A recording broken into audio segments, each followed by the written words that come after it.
청소부가 70세 재벌 회장에게 경고합니다. 그 계약은 회장님을 망하게 할 겁니다. 회장은 황당했죠. 청소부 주제에 무슨 헛소리야? 하지만 조사를 시작하자 기이한 사실들이 드러납니다.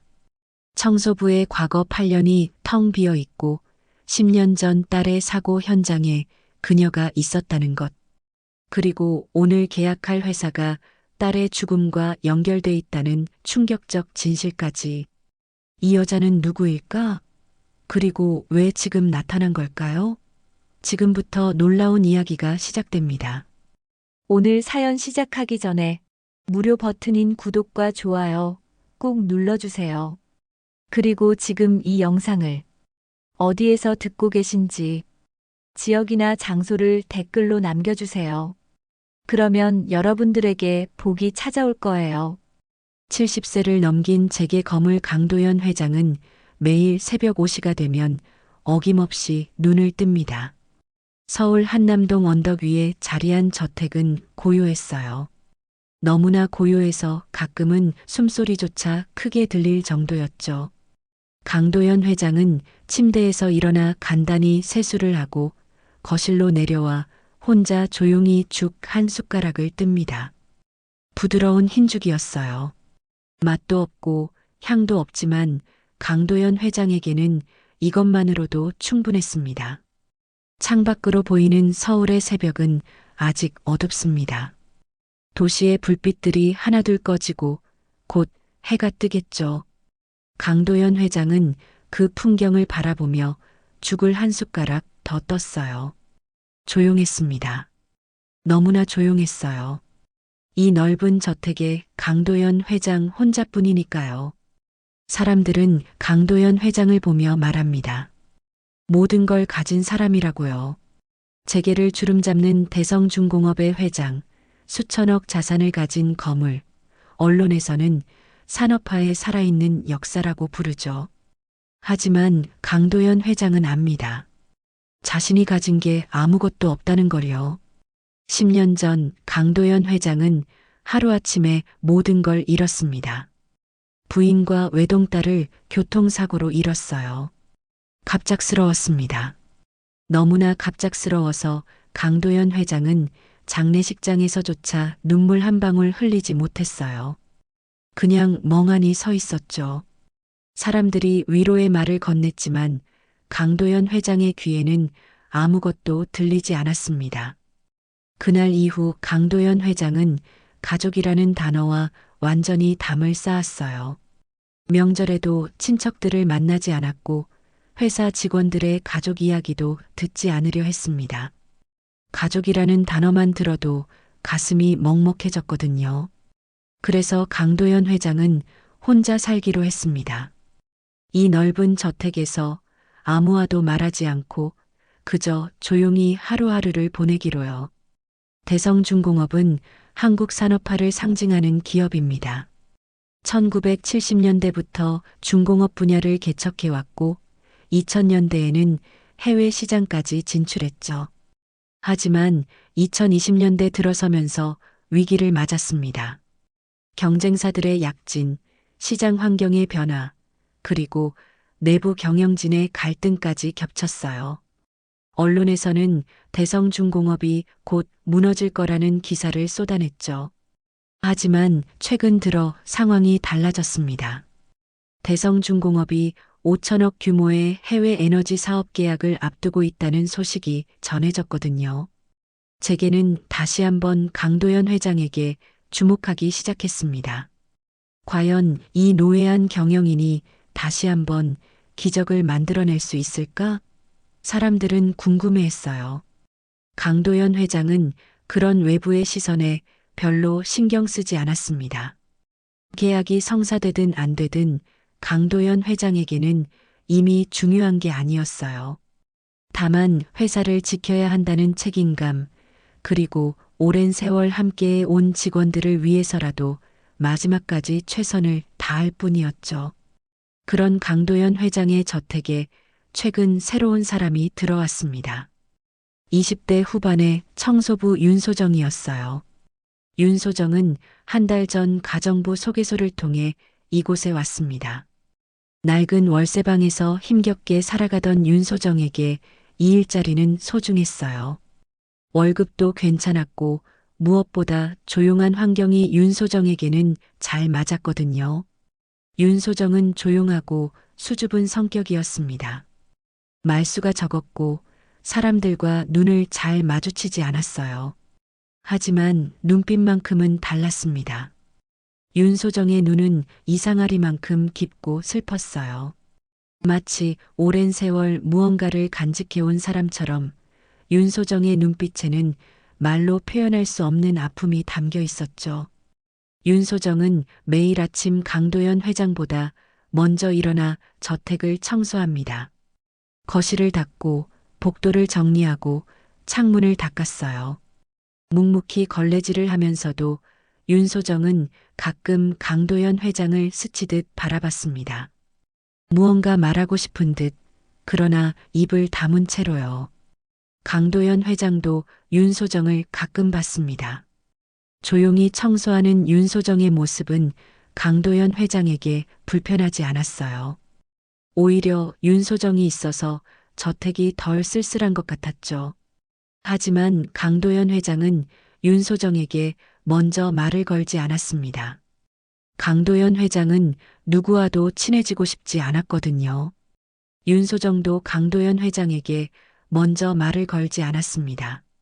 다만 가끔 강도연 회장이 죽을 먹을 때 윤소정은 멀리서 조용히 지켜봤어요.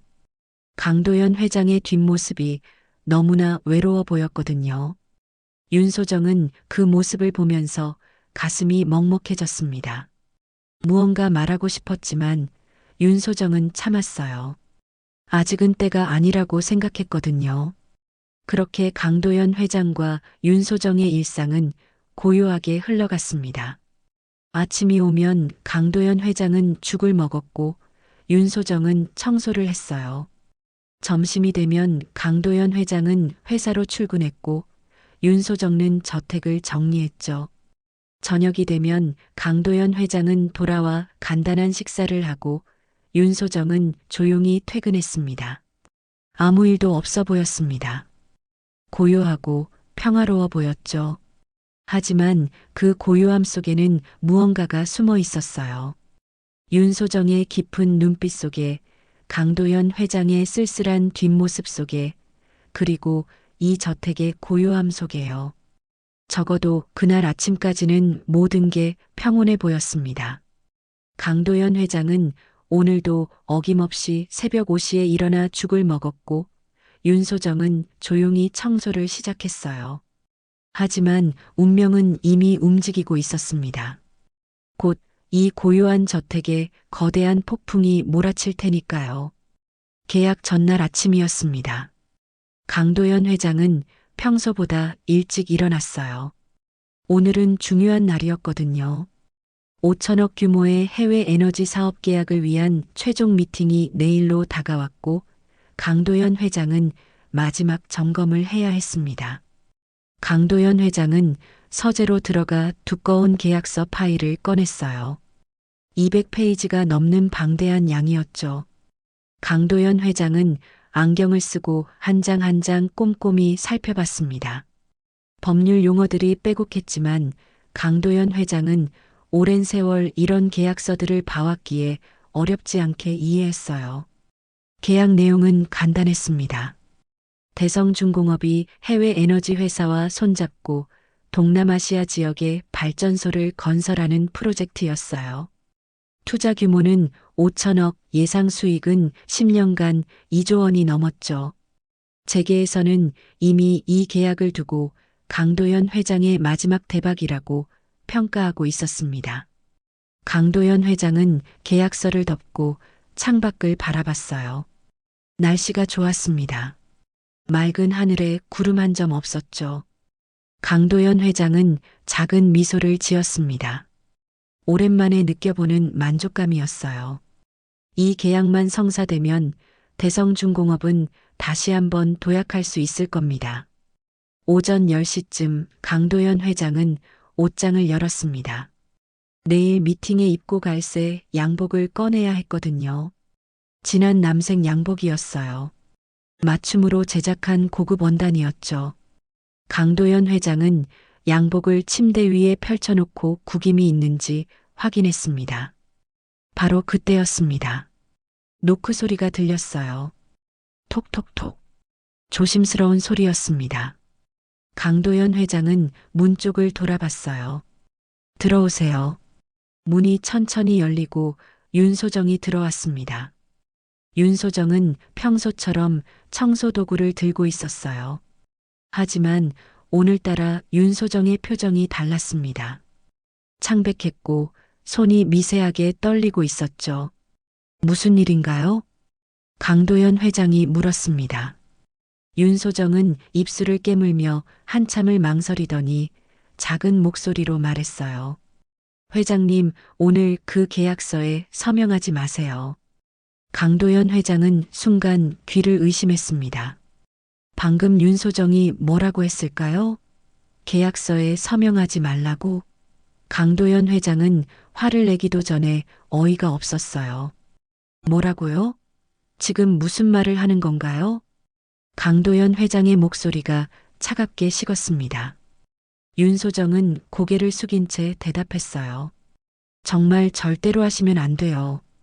그 계약은 회장님을 망하게 할 겁니다. 망하게 한다고요? 강도연 회장은 이해할 수 없었습니다. 윤소정은 청소부입니다. 계약이나 경영에 대해 알 리가 없는 사람이에요.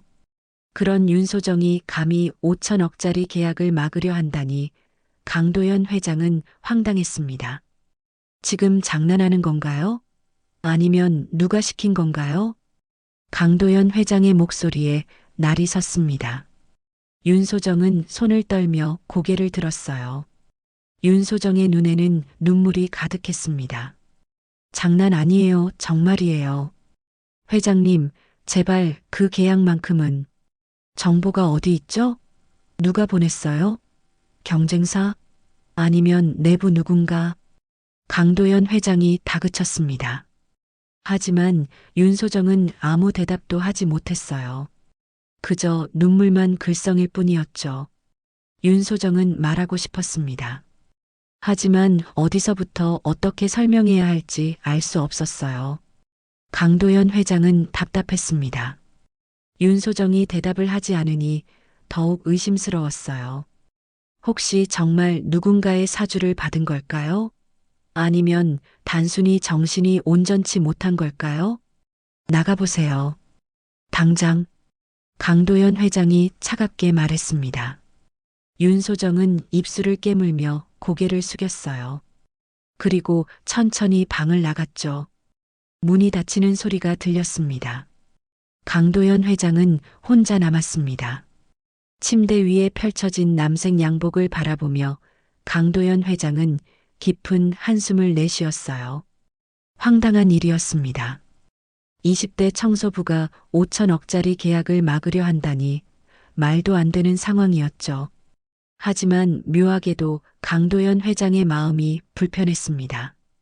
윤소정의 눈빛이 자꾸 머릿속에 떠올랐거든요. 윤소정은 거짓말을 하는 것 같지 않았어요.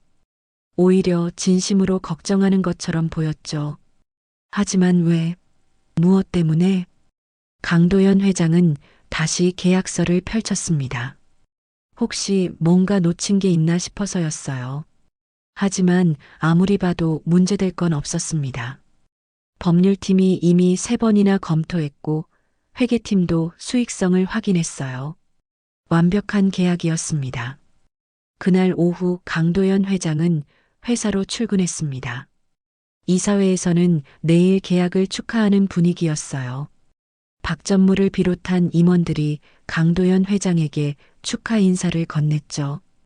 회장님, 내일이 역사적인 날이 될 겁니다. 대성중공업의 제2의 전성기가 시작되는 거죠. 임원들의 말을 들으며 강도연 회장은 고개를 끄덕였습니다. 하지만 마음 한편에서는 윤소정의 말이 계속 맴돌았어요. 망하게 할 겁니다. 그 말이 자꾸만 귓가에 울렸습니다. 저녁이 되어 강도연 회장은 저택으로 돌아왔습니다. 윤소정은 이미 퇴근한 뒤였어요. 저택은 다시 고요했죠. 강도연 회장은 거실에 앉아 간단한 저녁을 먹었습니다.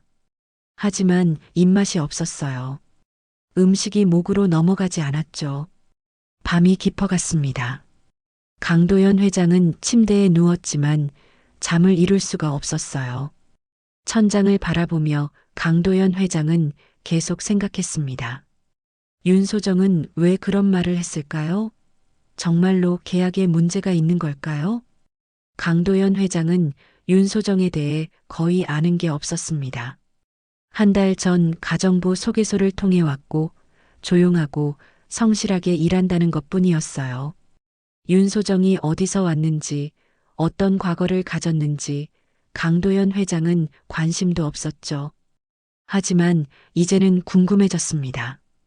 윤소정은 도대체 누구일까요?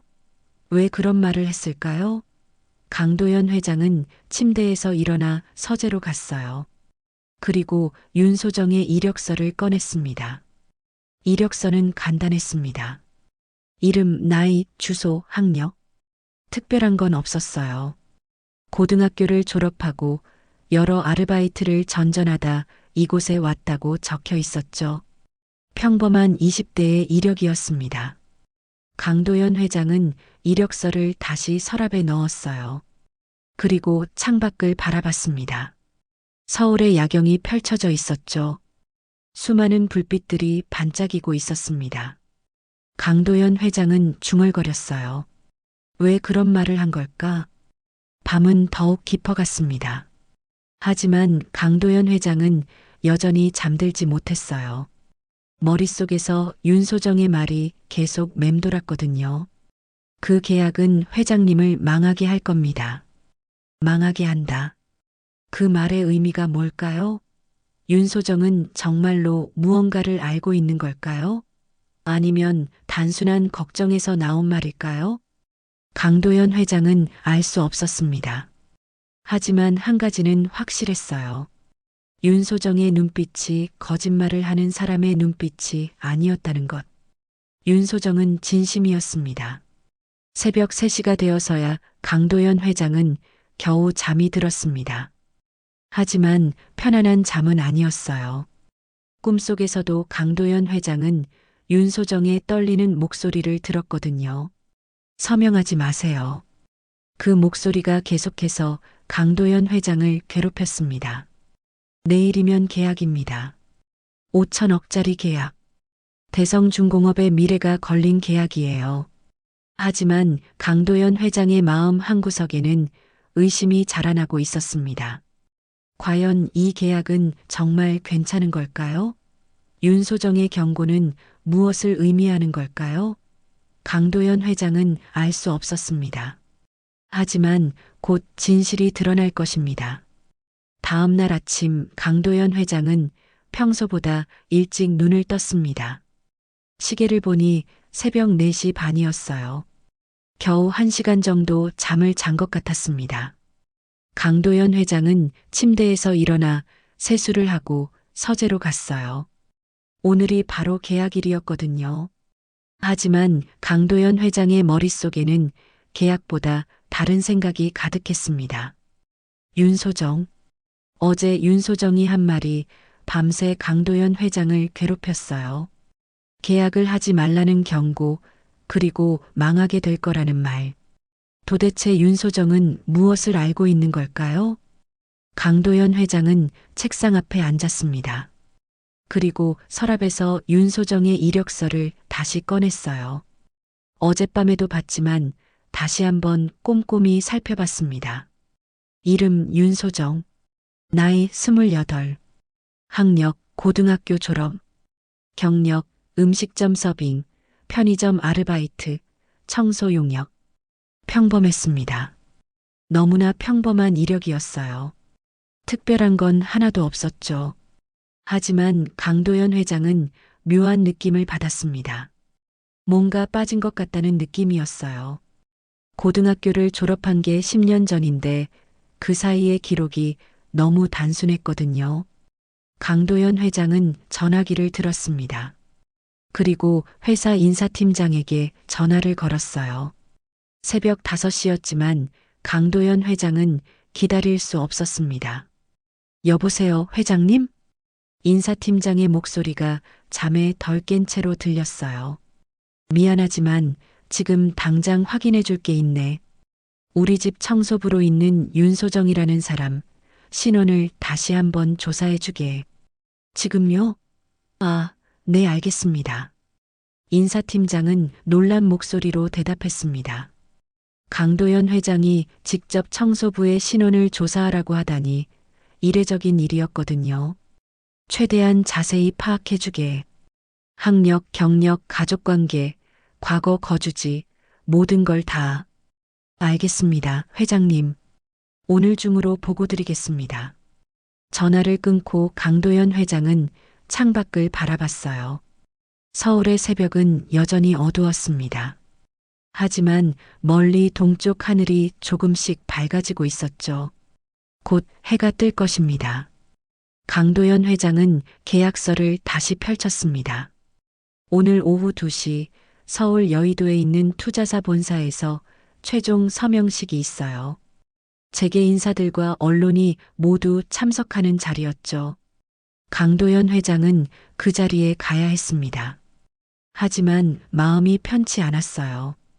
윤소정의 말이 계속 머릿속을 맴돌았거든요. 강도연 회장은 계약서를 덮고 깊은 한숨을 내쉬었습니다. 오전 9시쯤 윤소정이 저택에 도착했습니다. 평소보다 늦은 시간이었어요. 윤소정은 조용히 청소 도구를 들고 거실로 들어왔죠. 강도연 회장은 서재에서 윤소정의 발소리를 들었습니다. 강도연 회장은 서재 문을 열고 거실로 나갔어요. 윤소정은 바닥을 닦고 있었습니다. 강도연 회장이 다가오자 윤소정은 손을 멈추고 고개를 들었어요. 윤소정의 얼굴은 어제보다 더 창백해 보였습니다. 어제 한 말 진심이었나요? 강도연 회장이 물었습니다. 윤소정은 입술을 깨물며 고개를 끄덕였어요. 네, 진심이었어요. 그럼 이유를 말해줄 수 있나요? 왜 그 계약을 막으려는 건가요? 윤소정은 대답하지 못했습니다. 그저 고개를 숙인 채 손을 떨고 있었어요. 강도연 회장은 답답했습니다. 윤소정이 뭔가를 알고 있다는 건 확실한데 말을 하지 않으니 알 수가 없었거든요. 말하지 않으면 나도 어쩔 수 없네요. 계약은 오늘 오후에 진행됩니다. 강도연 회장은 다시 서재로 돌아갔어요. 윤소정은 그 자리에 서서 강도연 회장의 뒷모습을 바라봤습니다. 윤소정의 눈에서 눈물이 흘러내렸어요. 오전 11시 인사팀장에게서 전화가 왔습니다. 회장님, 윤소정에 대한 조사 결과 보고 드립니다. 강도연 회장은 전화기를 귀에 바짝 댔어요. 말해보게. 일단 학력은 이력서대로 고등학교 졸업이 맞습니다. 하지만 그 이후의 기록이 거의 없습니다. 거의 없다니? 네, 고등학교 졸업 후 약 8년간의 기록이 비어 있어요. 주민등록상 주소 이전 기록도 없고 건강보험 가입 이력도 끊겨 있습니다. 마치 어딘가에 숨어 살았던 것처럼요. 강도연 회장의 표정이 굳어졌습니다. 그럼 최근에는? 최근 2년 전부터 기록이 다시 나타납니다. 경기도 외곽의 한 보육원에서 잠시 머물렀다는 기록이 있어요. 그리고 작년부터 서울에서 여러 아르바이트를 하다가 저희 쪽으로 온 것 같습니다. 가족은? 없습니다. 부모님도 안 계시고 형제자매도 없어요. 완전히 혼자입니다. 강도연 회장은 잠시 침묵했습니다. 윤소정은 완전히 혼자였던 거예요. 가족도 없고 의지할 곳도 없는 사람이었죠. 그리고 한 가지 더 있습니다, 회장님. 인사팀장의 목소리가 조심스러워졌어요. 말해보게. 10년 전 윤소정이 고등학교를 졸업할 무렵 윤소정이 살던 곳이 회장님 따님이 다니시던 대학 근처였습니다. 강도연 회장은 순간 숨이 멈추는 것 같았습니다. 10년 전 딸이 다니던 대학, 그 근처에 윤소정이 살았다고요? 확실한가? 네, 주민등록 기록상 확실합니다. 같은 동네에 살았어요. 전화를 끊고 강도연 회장은 의자에 주저앉았습니다. 머릿속이 복잡했어요. 10년 전 딸이 다니던 대학 근처, 윤소정과 딸이 혹시 아는 사이였을까요? 강도연 회장은 갑자기 무언가가 떠올랐습니다. 10년 전 그 끔찍한 교통사고가 일어났던 날, 딸이 숨지기 직전 병원에서 경찰이 왔었어요. 그리고 말했죠. 딸이 사고 나기 전에 누군가와 통화를 했다고, 친구였다고. 강도연 회장은 급히 서랍을 뒤졌습니다. 10년 전 사고 기록이 어딘가에 있을 거예요. 강도연 회장은 오래된 파일 하나를 꺼냈어요. 먼지가 수북이 쌓여 있었죠. 파일을 열자 사고 당시 경찰 보고서가 나왔습니다.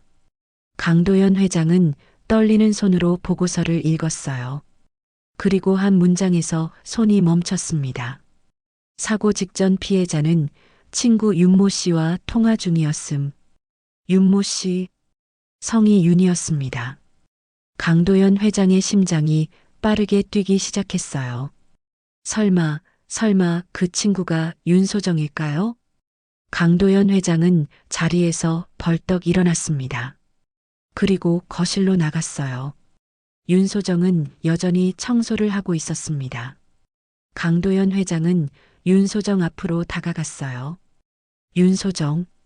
강도연 회장이 윤소정의 이름을 불렀습니다. 윤소정은 고개를 들어 강도연 회장을 바라봤어요. 너 내 딸과 알고 지냈던 적 있지? 그 순간 윤소정의 얼굴이 하얗게 질렸습니다. 마치 유령을 본 것처럼 온몸이 굳어버렸어요. 윤소정의 입술이 떨렸습니다. 회장님, 대답해줘. 내 딸 강혜린이를 알았어? 강도연 회장의 목소리가 떨렸습니다. 윤소정은 고개를 숙였어요. 그리고 작은 목소리로 대답했습니다. 네, 알았어요. 강도연 회장은 그 자리에 주저앉을 뻔했습니다. 역시 그랬어요. 윤소정은 딸을 알고 있었던 거예요. 어떻게 알았지? 예린 언니는 제 룸메이트였어요. 대학교 기숙사에서 같이 살았어요. 윤소정의 목소리는 겨우 들릴 정도로 작았습니다. 강도연 회장은 눈을 감았어요. 딸의 룸메이트. 그러니까 딸과 가까운 친구였다는 뜻이겠죠. 그럼 그날 사고 날 때도 내 전화 통화하고 있었어요.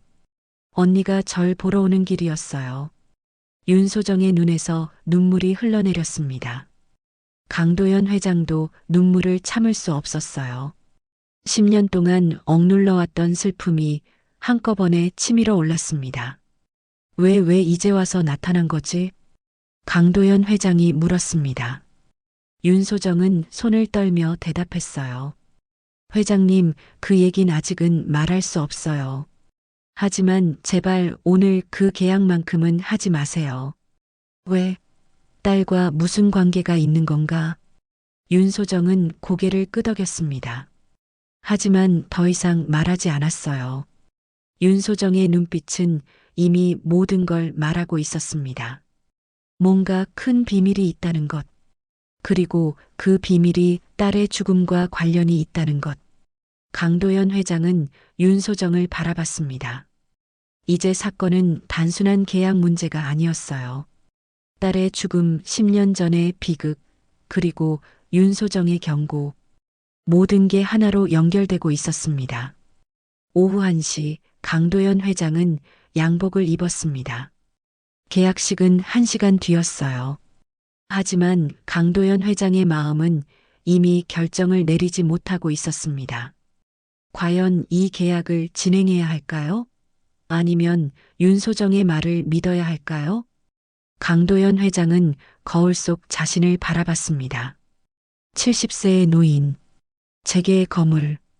하지만 지금 이 순간 강도연 회장은 그저 딸을 잃은 한 사람의 아버지일 뿐이었습니다. 오후 1시 30분 강도연 회장은 여의도로 향하는 차에 타지 않았습니다. 계약식까지 30분밖에 남지 않았지만 강도연 회장은 저택에 그대로 남아 있었어요. 비서실장에게서 연락이 왔지만 받지 않았죠. 재계 인사들과 언론이 모두 기다리고 있을 텐데 강도연 회장은 움직이지 않았습니다. 강도연 회장은 서재에 앉아 있었어요. 앞에는 딸의 사고 기록 파일이 펼쳐져 있었습니다. 강도연 회장은 그 파일을 한 장 한 장 넘기며 읽었어요. 10년 전 강도연 회장은 이 파일을 제대로 읽을 수 없었습니다. 너무 고통스러워서 몇 줄 보다가 덮어버렸거든요. 하지만 이제는 달랐습니다. 강도연 회장은 꼼꼼히 모든 내용을 읽었어요. 사고 경위, 현장 사진, 목격자 진술, 경찰 조사 결과, 모든 걸 다시 확인했습니다. 그리고 한 가지 이상한 점을 발견했어요. 목격자 진술서에 윤소정이라는 이름이 있었습니다. 당시 18살이었던 윤소정은 사고 현장에서 경찰에 신고를 했다고 적혀 있었어요. 강도연 회장은 그 부분을 몇 번이고 다시 읽었습니다. 목격자 진술에는 이렇게 적혀 있었습니다. 피해자는 횡단보도를 건너던 중 검은색 승용차에 치였음. 승용차는 신호를 무시하고 빠른 속도로 달려옴. 사고 후 도주했으나 차량 번호는 확인하지 못했음. 하지만 최종 결론은 달랐습니다.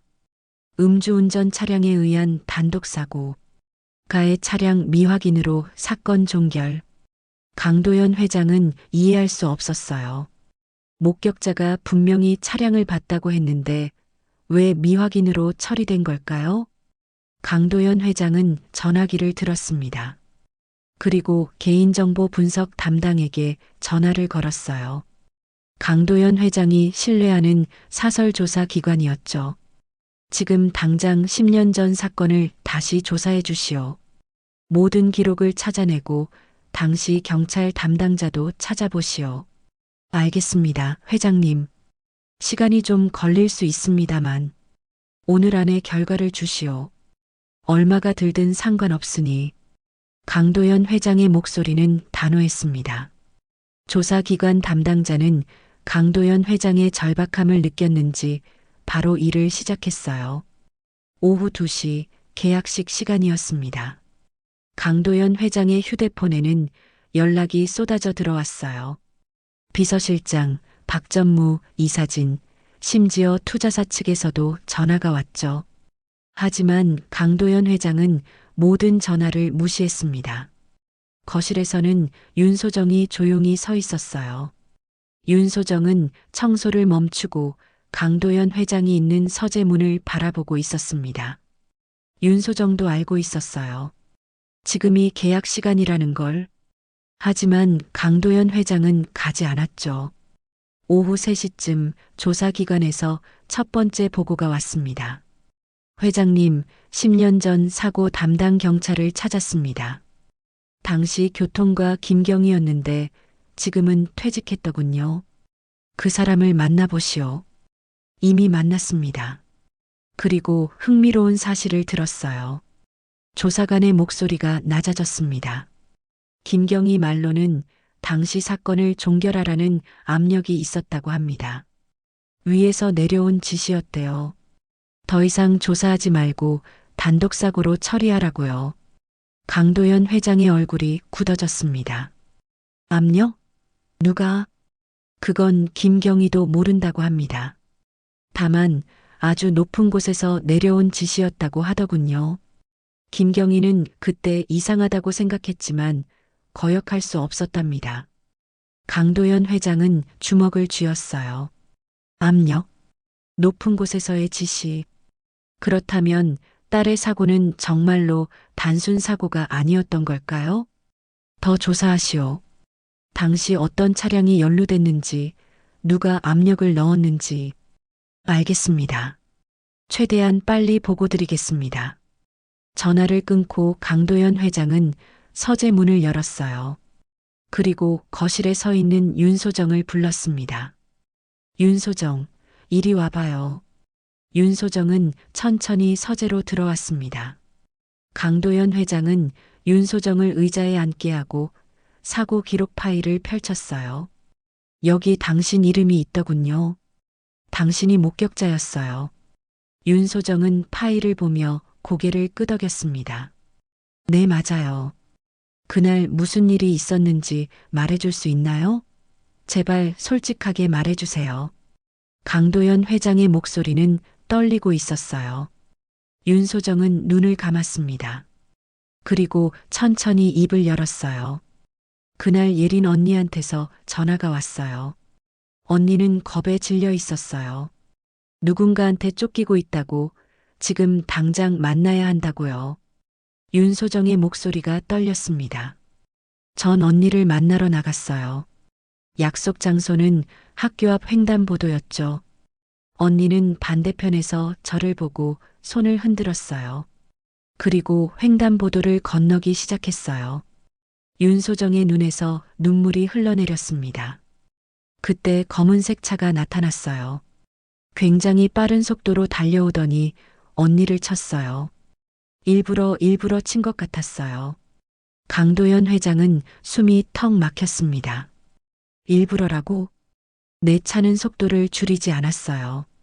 오히려 더 빠르게 달려왔어요. 마치 언니를 노리고 온 것처럼요. 강도연 회장은 의자 팔걸이를 세게 움켜잡았습니다. 딸이 일부러 당한 사고였다는 말인가요? 차량 번호는? 못 봤어요. 너무 빨랐고 저는 패닉 상태였거든요. 그냥 검은색 승용차였다는 것밖에 기억이 안 나요. 윤소정은 고개를 떨구며 말했습니다. 전 바로 경찰에 신고했어요. 그리고 진술서도 썼죠. 하지만 며칠 뒤 경찰한테서 연락이 왔어요. 사건은 단독사고로 종결됐다고, 더 이상 조사하지 않는다고요. 왜 그때 나한테 말하지 않았나요? 강도연 회장이 물었습니다. 윤소정은 손을 떨며 대답했어요. 무서웠어요. 전 당시 18살이었어요.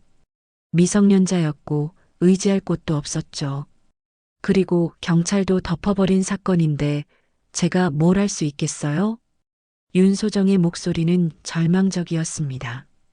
그래서 전 도망쳤어요. 서울을 떠나서 시골로 갔어요. 몇 년 동안 숨어 살았죠. 언니 생각만 하면 너무 괴로웠거든요. 제가 언니를 부르지만 않았어도 언니는 죽지 않았을 텐데. 강도연 회장은 윤소정의 어깨에 손을 올렸습니다. 당신 잘못이 아니에요.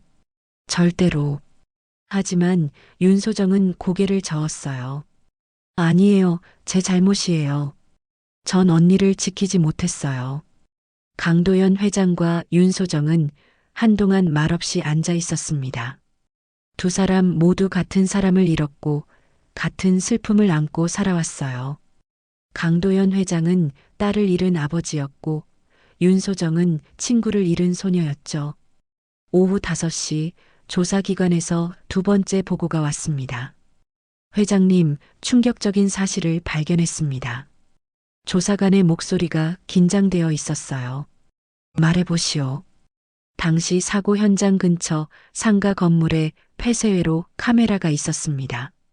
경찰은 확인하지 않았다고 하지만 상가 주인이 개인적으로 보관하고 있더군요. 강도연 회장은 숨을 죽였습니다. 영상을 확인했습니다. 검은색 고급 승용차가 명확히 찍혀 있었어요. 그리고 차량 번호도 식별 가능했습니다. 번호를 말해보시오. 조사관이 차량 번호를 불렀습니다. 강도연 회장은 그 번호를 받아 적었어요. 이 번호로 차량 소유주를 찾아보니 10년 전 당시 대한에너지개발회사 오너의 아들 차량이었습니다. 강도연 회장은 펜을 떨어뜨렸습니다. 대한에너지개발. 바로 오늘 계약하려던 회사였어요. 그 회사 오너의 아들이 딸을 친 거였던 겁니까? 지금 그 사람은 현재 그 회사 부사장으로 있습니다. 오늘 계약식에도 참석 예정이었더군요. 강도연 회장은 의자에서 일어났습니다. 온몸이 떨렸어요. 분노가 치밀어 올랐습니다. 딸을 죽인 사람과 손을 잡으려 했다니. 그것도 5천억이나 되는 계약을요. 강도연 회장은 윤소정을 돌아봤습니다. 윤소정도 조사관의 목소리를 들었는지 얼굴이 창백했어요. 윤소정 당신은 이걸 알고 있었나요? 윤소정은 고개를 끄덕였습니다. 어떻게? 몇 달 전 우연히 신문에서 회장님의 계약 소식을 봤어요. 대한에너지개발이라는 이름을 보는 순간 전 알았어요. 그 회사가 예린 언니와 관련이 있다는 걸요. 윤소정은 눈물을 닦으며 말했습니다. 그래서 전 여기 왔어요. 회장님께 말씀드리려고요. 계약을 막아야 한다고요. 강도연 회장은 윤소정을 바라봤습니다. 윤소정은 복수를 위해 온 게 아니었어요. 강도연 회장을 지키기 위해, 그리고 예린을 위해 온 거였죠. 윤소정 고맙습니다. 강도연 회장의 목소리는 떨리고 있었습니다. 윤소정은 고개를 저었어요. 아니에요. 전 당연한 일을 한 거예요. 강도연 회장은 창밖을 바라봤습니다. 해가 지고 있었어요. 계약식은 이미 파행됐을 겁니다. 하지만 강도연 회장은 후회하지 않았어요. 오히려 다행이었죠. 만약 계약을 했다면 강도연 회장은 영원히 진실을 모르고 살았을 테니까요. 이제 강도연 회장은 알았습니다. 딸의 죽음이 사고가 아니었다는 것. 그리고 그 진실이 10년 동안 묻혀 있었다는 것. 강도연 회장의 마음속에서 무언가가 타오르기 시작했습니다. 분노, 슬픔, 그리고 복수심. 하지만 동시에 강도연 회장은 결심했습니다. 이제 더 이상 피해자로만 살지 않겠다고. 딸을 위해서라도 진실을 밝히겠다고. 그날 저녁 제게는 발칵 뒤집혔습니다. 강도연 회장이 계약식에 나타나지 않았다는 소식이 퍼지자 언론은 난리가 났어요. 5천억 규모의 계약이 강도연 회장의 불참으로 무산됐다는 기사가 쏟아져 나왔죠. 대한에너지개발 측은 즉각 성명을 발표했습니다. 강도연 회장의 일방적인 계약 파기로 인해 막대한 손실을 입었다며 법적 대응을 검토하겠다고 밝혔어요. 투자사들도 들고 일어났죠. 대성중공업에 대한 신뢰가 무너졌다며 투자금 회수를 요구했습니다. 다음 날 아침 대성중공업 주가는 폭락했어요. 개장과 동시에 하한가를 기록했죠. 주주들은 패닉에 빠졌고 회사 게시판에는 항의 글이 쏟아졌습니다. 강도연 회장이 회사를 망치고 있다는 비난이었어요. 언론도 가세했습니다. 한 경제신문은 강도연 회장의 독단적 경영, 대성중공업 위기로라는 제목의 기사를 실었어요. 또 다른 신문은 노세한 회장, 판단력 흐려져라는 자극적인 제목을 달았죠. 강도연 회장에 대한 흑색 선전이 시작된 겁니다. 강도연 회장은 저택에서 그 모든 걸 지켜봤어요.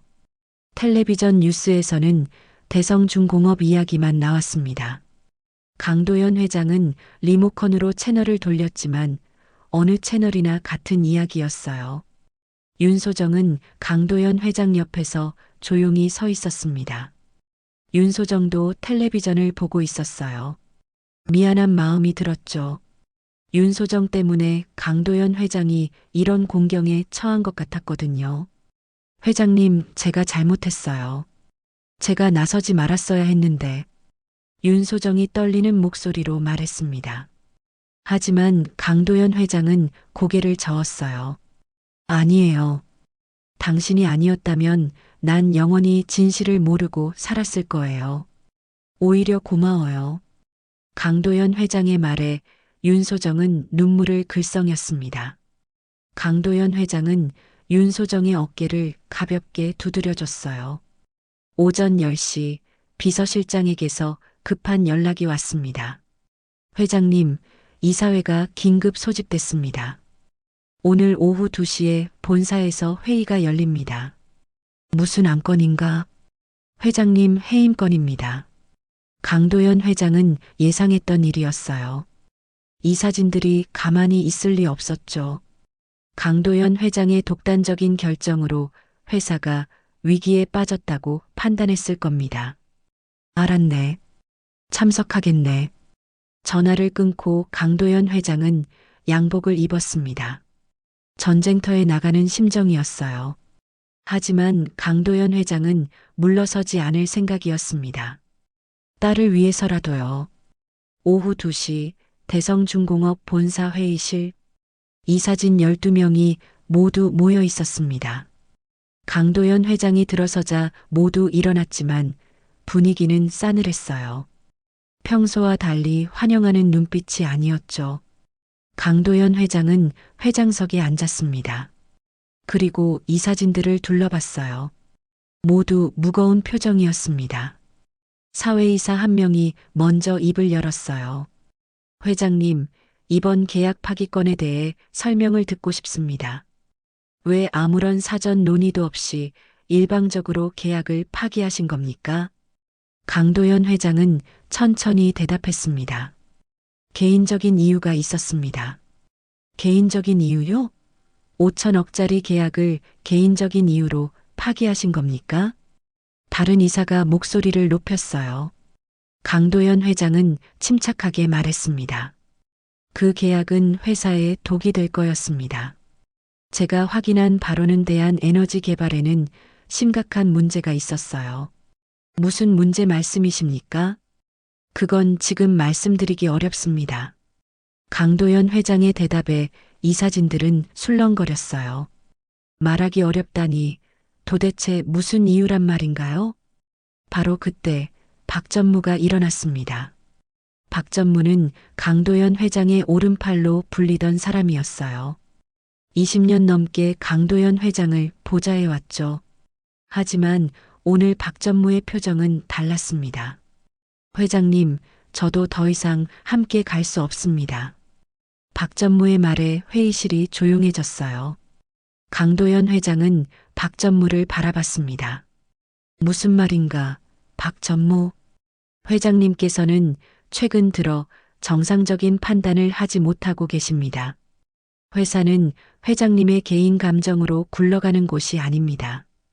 박 전무의 목소리는 냉정했어요. 강도연 회장은 가슴이 철렁 내려앉았습니다. 박 전무마저 등을 돌린 건가요? 그리고 한 가지 더 말씀드릴 게 있습니다. 박 전무가 서류 하나를 꺼냈어요. 회장님 댁에 최근 들어온 청소부 윤소정이라는 사람 혹시 아십니까? 강도연 회장의 표정이 굳어졌습니다. 그 여자 사실은 대한에너지개발 측에서 보낸 스파이라는 정보가 있습니다. 회의실이 다시 한번 술렁거렸어요. 강도연 회장은 믿을 수 없었습니다. 무슨 소리를 하는 건가? 제가 확인한 바로는 윤소정이 최근 대한에너지개발 관계자와 접촉한 기록이 있습니다. 윤소정은 회장님을 흔들기 위해 접근한 겁니다. 박 전무가 서류를 테이블 위에 놓았어요. 강도연 회장은 서류를 집어들었습니다. 거기에는 윤소정이 어떤 남자와 만나는 사진이 찍혀 있었어요. 이 남자는 대한에너지개발 홍보팀 직원입니다. 한 달 전 윤소정과 만났죠. 강도연 회장은 사진을 뚫어지게 바라봤습니다. 정말 윤소정이 맞았어요. 하지만 강도연 회장은 이해할 수 없었습니다. 윤소정이 스파이라고요? 회장님은 윤소정에게 속으신 겁니다. 윤소정이 회장님께 무슨 말을 했는지 모르겠지만 분명히 회장님을 조종하기 위한 거짓말이었을 겁니다. 박 전무의 말에 다른 이사들도 고개를 끄덕였어요. 모두 박 전무의 말을 믿는 것 같았습니다. 강도연 회장은 머리가 복잡했어요. 정말 윤소정이 거짓말을 한 걸까요? 윤소정이 대한 에너지 개발과 연결돼 있었던 걸까요? 이사회는 회장님의 해임을 논의하기 위해 모였습니다. 회장님의 최근 행보는 회사에 치명적인 손실을 입혔습니다. 더 이상 회장직을 맡기기 어렵다는 게 이사진의 공통된 의견입니다. 사회이사가 말했습니다. 다른 이사들도 동의한다는 표정이었어요. 강도연 회장은 일어났습니다. 회의는 여기까지 하겠습니다. 답변은 내일 드리죠. 강도연 회장은 회의실을 나섰어요. 박전무와 이사진들은 강도연 회장의 뒷모습을 지켜봤습니다. 저택으로 돌아온 강도연 회장은 윤소정을 불렀습니다. 윤소정은 청소를 하다가 강도연 회장의 부름에 서재로 들어왔어요. 강도연 회장은 박전무가 준 사진을 윤소정 앞에 놓았습니다. 이게 뭔가요? 윤소정은 사진을 보고 얼굴이 창백해졌어요. 말해봐요. 이 남자는 누구죠? 대한에너지개발 직원이라던데? 강도연 회장의 목소리가 차가워졌습니다. 윤소정은 손을 떨며 대답했어요. 회장님, 이건 말해요. 당신 스파이 맞아요? 강도연 회장이 처음으로 윤소정에게 소리쳤습니다. 윤소정은 눈물을 흘리며 고개를 저었어요. 아니에요, 회장님. 제 말 좀 들어주세요. 거짓말 그만해요. 강도연 회장의 목소리가 떨렸습니다. 믿었던 사람에게 배신당한 것 같았어요. 윤소정도 박전무도 모두 강도연 회장을 속인 걸까요? 윤소정은 그 자리에 주저앉았습니다. 눈물이 멈추지 않았어요. 윤소정은 떨리는 목소리로 말했습니다. 회장님, 제발 제 말 좀 들어주세요. 전 스파이가 아니에요. 그 사람은 됐어요. 나가봐요. 강도연 회장이 등을 돌렸습니다. 윤소정은 일어서지 못하고 바닥에 앉은 채로 울고 있었어요. 회장님, 그럼 진실을 말씀드릴게요. 전부 다 말씀드릴게요. 윤소정의 목소리는 절박했습니다. 강도연 회장은 돌아서서 윤소정을 바라봤어요. 윤소정의 눈은 빨갛게 충혈돼 있었습니다. 말해봐요.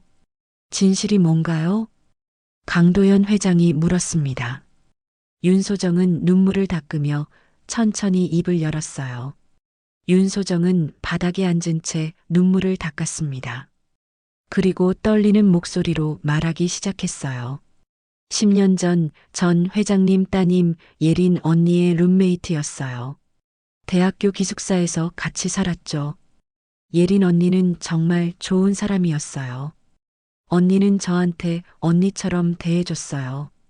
가족이 없는 저를 많이 챙겨주셨죠. 윤소정의 눈에서 눈물이 계속 흘러내렸습니다. 강도연 회장은 말없이 윤소정의 이야기를 들었어요. 그해 가을이었어요. 예린 언니가 학교 신문사에서 활동하고 있었는데 어느 날부터 표정이 안 좋아지셨어요. 무슨 일 있냐고 물어봤더니 언니는 처음엔 아무것도 아니라고 하셨죠. 윤소정은 잠시 말을 멈추고 숨을 고르었습니다. 하지만 며칠 뒤 언니가 제게 털어놓으셨어요. 학교 선배 한 명이 학교 발전 기금을 횡령하고 있다는 걸 알게 됐다고요. 그 선배는 학생회장이었고 집안도 재벌가였어요. 아버지가 큰 회사를 운영하고 있었죠. 강도연 회장의 눈빛이 날카로워졌습니다. 그 회사 이름이 대한에너지개발이었어요. 윤소정의 대답에 강도연 회장은 주먹을 쥐었습니다. 역시 그 회사였어요. 예린 언니는 정의감이 강한 분이셨어요. 그래서 그 비리를 신문에 폭로하려고 했죠. 증거도 모았고 기사도 준비했어요. 하지만 윤소정의 목소리가 떨렸습니다. 그 선배가 알아챘어요. 그리고 언니를 찾아왔죠. 언니한테 협박했어요. 기사를 내면 언니 가족을 가만 안 두겠다고, 아버지 회사를 망하게 하겠다고요. 강도연 회장은 숨을 죽이고 들었습니다. 예린 언니는 겁에 질려 있었어요. 그 선배가 정말로 뭔가를 할 것 같다고, 자기 때문에 회장님이 피해를 입을까봐 무섭다고 하셨어요. 윤소정은 눈물을 닦으며 계속 말했습니다. 전 언니를 말렸어요. 경찰에 신고하자고 했죠. 하지만 언니는 증거가 확실하지 않으면 오히려 명예훼손으로 역고소당할 수 있다고 하셨어요. 그래서 언니는 더 확실한 증거를 모으려고 했어요. 윤소정의 손이 떨렸습니다. 그날 그 끔찍한 날이었어요. 예린 언니한테서 전화가 왔어요. 언니 목소리가 너무 떨리고 있었어요. 지금 누군가한테 쫓기고 있다고, 당장 만나야 한다고요. 저한테 중요한 걸 맡길 게 있다고 하셨죠. 강도연 회장은 윤소정의 다음 말을 기다렸습니다. 전 바로 밖으로 뛰쳐나갔어요. 약속 장소는 학교 앞 횡단보도였어요. 언니는 반대편에서 저를 보고 손을 흔들었어요. 손에 뭔가 봉투 같은 걸 들고 계셨죠. 그게 아마 증거 자료였을 거예요. 윤소정의 목소리가 흔들렸습니다. 언니는 횡단보도를 건너기 시작했어요. 저를 보며 웃고 계셨어요. 그런데 갑자기 검은색 차가 나타났어요. 정말 빠른 속도로 달려오더니 언니를. 윤소정은 말을 잇지 못하고 울음을 터뜨렸습니다. 강도연 회장도 눈물을 참을 수 없었어요. 딸이 마지막으로 웃던 모습을 상상하니 가슴이 찢어지는 것 같았습니다. 한참을 울던 윤소정이 다시 입을 열었어요. 전 언니한테 달려갔어요. 언니는 도로에 쓰러져 있었고 피가 너무 많이 나고 있었어요. 저는 언니를 안고 울었어요. 구급차를 불렀죠. 하지만 언니는 이미. 윤소정은 고개를 떨구었습니다. 그때 언니가 제 손을 잡으셨어요. 그리고 마지막으로 말씀하셨어요. 소정아, 아빠한테 사랑한다고 전해줘. 그게 언니의 마지막 말이었어요. 강도연 회장은 의자에 주저앉았습니다. 딸의 마지막 말. 사랑한다는 말. 강도연 회장은 10년 동안 그 말을 듣지 못했어요. 하지만 이제야 알게 됐습니다. 딸이 마지막 순간까지 아버지를 생각했다는 것을요. 저는 경찰에 모든 걸 말했어요. 사고가 아니라 의도적인 것 같다고, 예린 언니가 협박을 받고 있었다고요. 하지만 윤소정은 쓴웃음을 지었습니다. 며칠 뒤 경찰한테서 연락이 왔어요.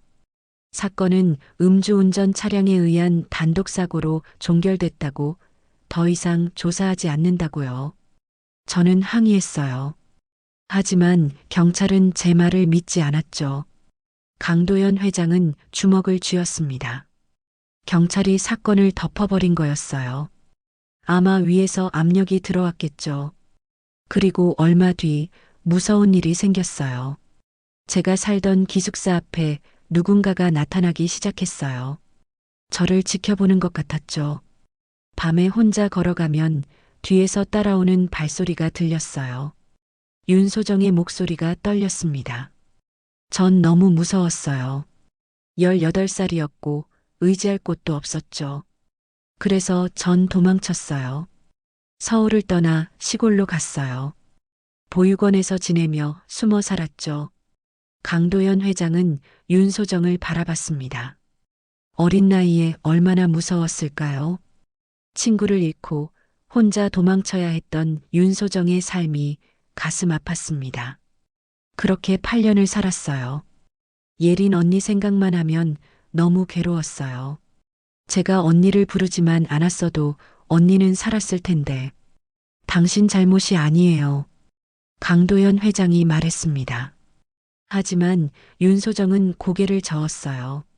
아니에요. 제 잘못이에요. 그래서 전 속죄하고 싶었어요. 예린 언니를 위해 뭔가 해야 한다고 생각했죠. 윤소정은 눈물을 닦았습니다. 그러던 중 몇 달 전 신문에서 회장님 기사를 봤어요. 대한에너지개발과 계약한다는 내용이었죠. 그 이름을 보는 순간 전 모든 걸 떠올렸어요. 예린 언니를, 그날의 사고를, 그리고 언니를 협박했던 그 선배를요. 윤소정은 강도연 회장을 똑바로 바라봤습니다. 전 알아야 했어요. 그 회사가 정말 그때 그 회사가 맞는지. 그래서 대한에너지 개발에 대해 알아보기 시작했어요. 그럼 사진 속 남자는? 강도연 회장이 물었습니다. 윤소정은 고개를 끄덕였어요. 그 남자는 대한에너지 개발 직원이 맞아요. 하지만 전 스파이가 아니에요. 그 남자를 찾아간 건 10년 전 사건에 대해 알아보려고 한 거였어요. 윤소정은 가방에서 노트 한 권을 꺼냈습니다. 낡고 구겨진 노트였어요. 전 몇 달 동안 조사했어요. 그 선배가 지금 뭘 하는지, 대한에너지 개발이 어떤 회사인지, 그리고 알아냈어요. 그 선배가 지금 대한에너지 개발 부사장이라는 걸요. 강도연 회장은 노트를 받아들었습니다. 노트에는 윤소정이 손수 조사한 내용들이 빼곡히 적혀 있었어요. 회사 구조, 인물 관계도, 과거 사건 기록. 윤소정이 얼마나 많은 시간을 들여 조사했는지 알 수 있었습니다. 그래서 전 여기 왔어요. 회장님께 말씀드리려고요. 그 회사와 계약하면 안 된다고. 그들은 예린 언니를 죽인 사람들이라고요. 윤소정의 눈빛은 간절했습니다. 강도연 회장은 윤소정을 바라봤어요. 이제야 모든 게 이해됐습니다. 윤소정은 스파이가 아니었어요. 오히려 딸을 위해, 그리고 강도연 회장을 위해 온 거였죠. 윤소정 미안해요. 의심해서. 강도연 회장의 목소리가 떨렸습니다. 윤소정은 고개를 저었어요. 아니에요. 당연히 의심하실 수 있어요. 강도연 회장은 윤소정의 손을 잡았습니다. 당신은 예린이가 남긴 마지막 선물이에요. 예린이가 당신을 보내준 거예요. 윤소정은 눈물을 흘렸습니다. 강도연 회장도 눈물을 참을 수 없었어요. 두 사람은 한참을 말없이 울었습니다. 10년 동안 각자 혼자 짊어지고 살아온 슬픔을 이제야 나누게 된 거였죠. 강도연 회장의 마음속에서 무언가가 단단해졌습니다. 이제 더 이상 물러서지 않을 거예요. 딸을 위해서라도, 그리고 윤소정을 위해서라도 강도연 회장은 진실을 밝히고 싸울 것입니다. 다음 날 아침 강도연 회장은 평소보다 일찍 일어났습니다. 하지만 오늘 강도연 회장의 눈빛은 달랐어요. 지난 며칠간의 혼란스러움은 사라지고 대신 단단한 결의가 담겨 있었습니다. 강도연 회장은 더 이상 피해자로만 살지 않을 거였어요. 강도연 회장은 서재에서 윤소정을 불렀습니다. 윤소정은 조심스럽게 들어왔어요. 어젯밤 고백 이후 윤소정은 마음이 조금 가벼워졌지만 여전히 불안했습니다. 윤소정, 네가 본 것들 세상에 공개하려고 해요. 강도연 회장의 말에 윤소정은 깜짝 놀랐습니다. 회장님 하지만 지금 회장님은 너무 불리한 상황이에요. 이 사회도 적대적이고 언론도 회장님 편이 아니잖아요. 윤소정의 목소리는 걱정으로 가득했습니다. 하지만 강도연 회장은 고개를 저었어요. 그래서 더 해야 해요. 이대로 있으면 진실은 영원히 묻혀요. 예린이의 죽음도 당신이 겪은 고통도 아무도 모르게 되는 거예요. 강도연 회장의 목소리는 단호했습니다. 윤소정은 입술을 깨물었어요. 하지만 전 너무 무서워요. 대한에너지 개발은 큰 회사잖아요. 그들이 가만히 있지 않을 거예요. 강도연 회장은 윤소정의 어깨에 손을 올렸습니다. 괜찮아요. 이번에는 내가 당신을 지켜줄게요. 그리고 내 예린이도 지켜줄 수 있을 거예요. 강도연 회장의 눈빛은 따뜻했습니다. 윤소정은 눈물을 글썽이며 고개를 끄덕였어요. 강도연 회장은 즉시 움직였습니다. 먼저 사설조사기관에 연락해서 폐쇄회로 카메라 영상 원본을 확보했어요. 10년 전 사고 현장을 찍은 영상이었죠. 그리고 당시 경찰 보고서, 목격자 진술서, 윤소정의 증언을 모두 정리했습니다. 오후 2시 강도연 회장은 법무법인에 연락했습니다. 믿을 수 있는 변호사를 통해 기자회견을 준비하기 시작했어요. 강도연 회장은 모든 증거를 공개할 생각이었습니다. 박전무에게서 전화가 왔습니다. 회장님, 내일 오전 10시에 이사회가 다시 열립니다. 회장님, 회의 안건을 최종 표결할 겁니다. 박전무의 목소리는 여전히 차갑게 식어 있었어요. 알겠네. 참석하겠네. 강도연 회장은 담담하게 대답했습니다. 박전무는 강도연 회장의 침착한 목소리에 약간 의아했지만 더 이상 말하지 않고 전화를 끊었어요. 강도연 회장은 비서실장을 불렀습니다. 내일 오전 9시에 기자회견을 준비해 주게. 주요 언론사 모두에게 연락하고. 회장님, 지금 상황에서 기자회견을요? 비서실장은 놀란 표정이었습니다. 하지만 강도연 회장은 확고했어요. 그래, 모든 진실을 밝힐 거야. 10년 전 내 딸의 사건, 그리고 대한 에너지 개발의 비리를 모두 공개할 거네. 비서실장은 강도연 회장의 결심을 느꼈습니다. 더 이상 말리지 않고 고개를 끄덕였어요. 그날 밤 강도연 회장은 딸의 방으로 갔습니다. 10년 동안 한 번도 들어가지 못했던 방이었어요. 강도연 회장은 문 앞에 한참을 서 있다가 천천히 문을 열었습니다. 방 안은 10년 전 그대로였습니다. 딸이 좋아하던 책들, 사진들, 작은 인형들, 모든 게 그대로 남아 있었어요. 강도연 회장은 침대에 앉아 딸의 사진을 바라봤습니다. 예리나 아빠가 이제야 진실을 알았구나. 너를 지켜주지 못해서 미안해. 강도연 회장의 눈에서 눈물이 흘러내렸습니다. 하지만 이제는 아빠가 너를 지킬게. 진실을 밝히고 너를 해친 사람들이 벌을 받게 할게. 강도연 회장은 딸의 사진을 가슴에 안았습니다. 그리고 오랫동안 울었어요.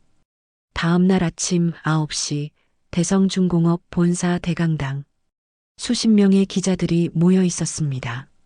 모두 강도연 회장이 무슨 말을 할지 궁금해했어요. 카메라 플래시가 터졌고 기자들은 메모를 준비했습니다. 강도연 회장이 연단에 올라섰습니다. 옆에는 변호사와 윤소정이 함께 있었어요. 윤소정은 긴장한 표정이었지만 강도연 회장 곁을 지켰습니다. 오늘 이 자리에 선 이유는 10년 전 제 딸의 죽음에 대한 진실을 밝히기 위해서입니다. 강도연 회장의 목소리가 울려 퍼졌습니다. 기자들이 술렁거렸어요. 10년 전 제 딸 강혜리는 교통사고로 세상을 떠났습니다. 당시 경찰은 이 사건을 음주운전 차량에 의한 단독사고로 결론 내렸죠. 하지만 그건 사실이 아니었습니다. 강도연 회장은 준비한 자료를 펼쳤어요. 제 딸은 당시 학교 내 비리를 폭로하려다 협박을 받았습니다. 그리고 그날 누군가에게 의도적으로 공격을 받았어요. 여기 폐쇄회로 카메라 영상이 있습니다. 스크린에 영상이 재생됐습니다. 10년 전 사고 현장이 선명하게 나타났어요. 검은색 승용차가 빠른 속도로 달려와 예린을 치는 장면, 그리고 도주하는 장면, 차량 번호도 확인할 수 있었습니다. 기자들이 카메라 셔터를 눌러댔습니다. 강도연 회장은 계속 말했어요. 이 차량은 대한에너지개발현 부사장의 차량이었습니다. 당시 그는 제 딸이 폭로하려던 비리의 주범이었고 제 딸을 협박했습니다. 강당이 술렁거렸습니다. 대한에너지개발. 바로 며칠 전 강도연 회장과 계약할 뻔했던 그 회사였어요. 그리고 이 사건은 높은 곳의 압력으로 단독사고로 종결됐습니다. 진실은 10년 동안 묻혀 있었죠. 강도연 회장의 목소리가 떨렸습니다. 하지만 이제 진실을 밝힙니다. 제 딸은 정의를 위해 싸우다 희생됐습니다. 그리고 그 진실을 지켜준 사람이 있습니다. 강도연 회장은 윤소정을 바라봤어요. 윤소정은 떨리는 다리로 연단 앞으로 나왔습니다. 이분은 제 딸의 마지막을 지켜본 유일한 목격자입니다. 그리고 10년 동안 진실을 간직해온 사람이죠. 윤소정은 떨리는 목소리로 증언을 시작했습니다. 그날의 사건, 예린의 마지막 순간, 그리고 그 이후 겪은 일들을요. 기자들은 모두 윤소정의 말에 귀를 기울였습니다. 바로 그때 강당 뒤쪽 문이 열렸습니다. 박 전무가 몇 명의 이사진들과 함께 들어왔어요. 박 전무의 얼굴은 창백했습니다. 강도연 회장은 박 전무를 바라봤습니다. 박 전무도 강도연 회장과 눈이 마주쳤어요. 박 전무는 고개를 숙였습니다. 기자회견이 끝날 무렵 강도연 회장은 마지막으로 말했습니다. 저는 오늘 대한 에너지 개발을 상대로 법적 조치를 취할 것입니다. 그리고 당시 사건을 은폐한 모든 이들의 책임을 물을 것입니다. 기자들의 질문이 쏟아졌습니다. 하지만 강도연 회장은 더 이상 대답하지 않고 연단에서 내려왔어요. 바로 그때 윤소정이 강도연 회장의 팔을 잡았습니다.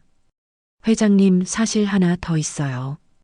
윤소정은 가방에서 낡은 녹음기를 꺼냈습니다. 예린 언니가 돌아가신 뒤 저는 언니 휴대폰을 받았어요. 그 안에 언니가 남긴 마지막 음성 메시지가 있었어요. 강도연 회장의 심장이 빠르게 뛰기 시작했습니다. 윤소정은 녹음기 재생 버튼을 눌렀어요. 잠시 잡음이 들리더니 딸의 목소리가 흘러나왔습니다. 아빠, 지금 너무 무서워요. 하지만 아빠, 제가 옳은 일을 하고 있다고 믿어요. 아빠가 가르쳐 주신 대로 정의를 위해 싸우는 거예요. 아빠 사랑해요. 정말 많이 사랑해요. 강도연 회장은 그 자리에서 눈물을 쏟았습니다. 10년 만에 듣는 딸의 목소리. 사랑한다는 말. 강도연 회장은 더 이상 참을 수 없었어요. 주변 기자들도 모두 숙연해졌습니다. 윤소정도 울고 있었고 박 전무도 눈물을 닦고 있었어요. 강당 앞 모든 사람들이 예린의 목소리에 마음이 움직였습니다. 몇 달이 흘렀습니다. 강도연 회장의 기자회견 이후 제게는 큰 충격에 빠졌어요. 대한 에너지 개발에 대한 수사가 시작됐고 10년 전 사건의 은폐 과정이 하나씩 드러났습니다. 검찰은 당시 부사장과 관련자들을 조사했고 압력을 넣었던 인물들도 수면 위로 올라왔어요. 언론의 태도도 완전히 바뀌었습니다. 처음에는 강도연 회장을 비난했던 신문들이 이제는 강도연 회장을 정의를 위해 싸우는 경영인이라고 칭찬했어요. 윤소정의 용기도 많은 사람들의 감동을 불러일으켰죠. 대성중공업 이사회도 변화했습니다. 박 전무는 강도연 회장을 찾아와 무릎을 꿇고 사과했어요. 박 전무는 대한에너지개발 측의 회유를 받았다고 고백했죠. 돈을 받고 강도연 회장을 흔들려 했다고 털어놓았습니다. 강도연 회장은 박 전무를 용서했습니다. 오랜 세월 함께 일했던 사람이었고 진심으로 뉘우치는 모습이 보였거든요. 박 전무는 회사를 떠났지만 강도연 회장은 박 전무가 새 출발을 할 수 있도록 도와줬어요. 투자사들도 다시 대성중공업으로 돌아왔습니다. 진실이 밝혀지면서 강도연 회장에 대한 신뢰가 회복됐거든요. 주가도 다시 올랐고 회사는 정상 궤도로 돌아갔습니다. 하지만 강도연 회장은 중요한 결정을 내렸어요. 경영 일선에서 물러나기로 한 겁니다. 70대 중반이 된 강도연 회장은 이제 다른 일을 하고 싶었죠. 딸을 위한 일, 의미 있는 일을요. 가을이 깊어가는 어느 날 서울 강남구에 새로운 건물이 문을 열었습니다. 예린재단이라는 이름의 비영리 단체였어요. 청소년 보호와 피해자 지원을 위한 재단이었죠. 강도연 회장은 재단 설립을 위해 개인 재산 상당 부분을 기부했습니다. 학교 폭력 피해자, 범죄 피해자, 그리고 정의를 위해 싸우다 어려움을 겪는 청소년들을 돕기 위한 재단이었어요.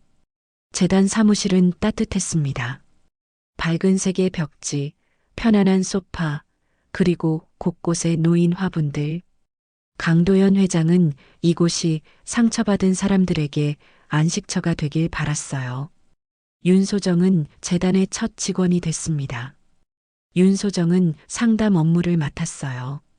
윤소정 자신도 피해자였기에 다른 피해자들의 마음을 누구보다 잘 이해할 수 있었죠. 강도연 회장은 가끔 재단을 방문했습니다. 명예이사장이었지만 실제로는 거의 매일 들렀어요. 윤소정과 함께 차를 마시고 재단 운영에 대해 이야기를 나눴죠. 오늘 상담 건수가 많았나요? 강도연 회장이 물었습니다. 윤소정은 고개를 끄덕였어요. 네, 5건이나 있었어요. 모두 학교 폭력 피해 학생들이었죠. 하나하나 이야기를 들으니 가슴이 아팠어요. 윤소정의 목소리는 진지했습니다. 강도연 회장은 윤소정의 어깨를 가볍게 두드렸어요. 당신이 있어서 다행이에요. 당신처럼 진심으로 공감해 줄 수 있는 사람이 있다는 게 얼마나 큰 힘이 되는지 몰라요. 윤소정은 미소 지었습니다. 예전과 달리 윤소정의 미소는 밝았어요. 10년 동안 짊어지고 살았던 죄책감과 두려움에서 벗어난 것 같았죠. 어느 겨울날 저녁 강도연 회장은 재단 사무실에서 혼자 앉아 있었습니다. 창밖으로 눈이 내리고 있었어요. 강도연 회장은 가방에서 작은 녹음기를 꺼냈습니다. 윤소정이 건네준 그 녹음기였죠. 강도연 회장은 재생 버튼을 눌렀어요. 딸의 목소리가 흘러나왔습니다. 아빠 지금 너무 무서워요. 하지만 아빠, 제가 옳은 일을 하고 있다고 믿어요. 아빠가 가르쳐 주신 대로 정의를 위해 싸우는 거예요. 아빠 사랑해요. 정말 많이 사랑해요. 강도연 회장은 눈을 감았습니다. 눈물이 흘러내렸지만 이제는 슬픔만이 아니었어요. 자랑스러움도 함께 느껴졌습니다. 딸이 옳은 일을 하려다 희생됐다는 것, 그리고 딸의 뜻을 이어받아 강도연 회장도 의미 있는 일을 하고 있다는 것. 예린아, 아빠가 이제야 너를 지키는구나. 강도연 회장이 중얼거렸습니다. 바로 그때 문이 열리고 윤소정이 들어왔어요. 윤소정은 강도연 회장이 혼자 눈물을 흘리는 걸 보고 조용히 옆에 앉았습니다. 회장님 괜찮으세요? 윤소정이 물었습니다. 강도연 회장은 고개를 끄덕였어요. 괜찮아요. 이제는 정말 괜찮아요. 강도연 회장은 윤소정을 바라봤습니다. 윤소정의 눈빛도 예전과 달랐어요. 더 이상 슬픔만 담겨 있지 않았죠. 희망도 함께 있었습니다. 윤소정, 당신은 예린이가 남겨준 선물이에요. 예린이는 당신을 통해 아빠한테 마지막 사랑을 전해준 거예요.